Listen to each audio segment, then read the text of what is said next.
Yo, what's a crack? In today's episode, I'm going to talk about how to better target the quadriceps if you have quote-unquote poor leverages to grow this muscle group through a compound-only approach. Many of us have heard it so many times on this platform. The best way to get big legs is to get stronger at barbell squats. And even though this could be true for a fairly large percentage of the population, especially with those with shorter limbs, I don't think this advice is very useful for those built with a rather short torso paired with long extremities. That's one of the risks of blindly taking advice at face value from bigger and more experienced individuals we look up to on the internet.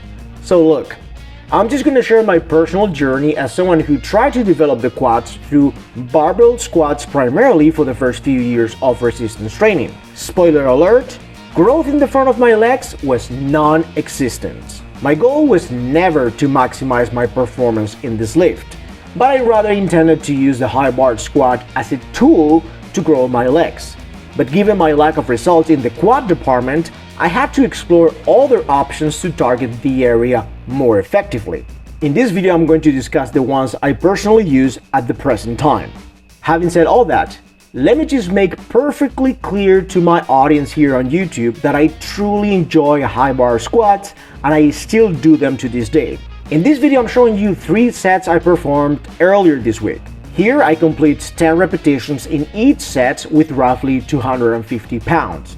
Nothing world-shattering for sure, but rather above average in the context of a commercial gym for someone my size whose training is very general and not specialized at all. And even though I do include high bar squats in my training quite regularly, I do not perform them nowhere near as often as I used to in the past. When it comes to muscle growth in my quadriceps, I categorize my training into 3 distinct strategies.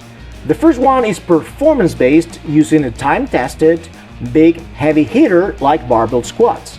I am fully aware that this first group is not going to be particularly effective for myself, but I get a lot of enjoyment from high bar squatting. I like how hard they are, how they feel, and how good they are to grow both my glutes and adductors, which are in fact the muscle groups I feel working the most and get sore and fatigued the following days. The second category is comprised of modified versions of the squat that heavily bias the quadriceps.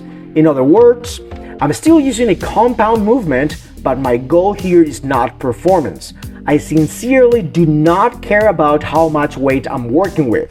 All that matters to me is that I perform the exercise in a way that makes my quadriceps extremely uncomfortable. This is about subjecting the quads to high metabolic stress through high repetitions, constant tension being placed on the muscle, and working to the point of extreme local discomfort or outright muscular failure. The only difference with this methodology is that I know with 100% certainty that failing to complete the next rep was due to my quads and my quads only. In this clip, you can see the use of a superset of 2 variations of the squat.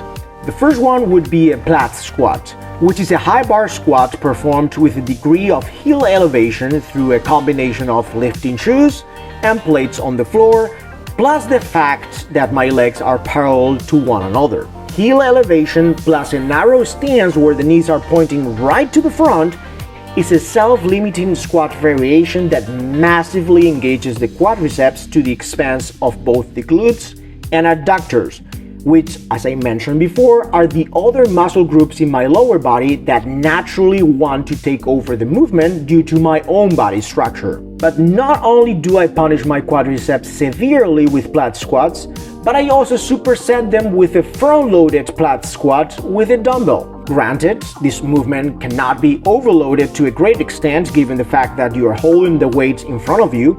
I do understand that the dumbbell doesn't rest on a part of your body unlike the barbell. However, I complete this goblet Platz squat variation in a highly fatigued state, so it doesn't take a lot of resistance to challenge my quadriceps at this juncture. I usually pick loads where I can perform roughly 15 to 20 reps in the first quad biased variation and 20 plus in the second one with the dumbbell. The technique is exactly the same in both. Heel elevation, legs pointing forward, and performing partial reps where I never get to lock out my hips at the top so that I can keep the tension on the muscle throughout the entire duration of the sets.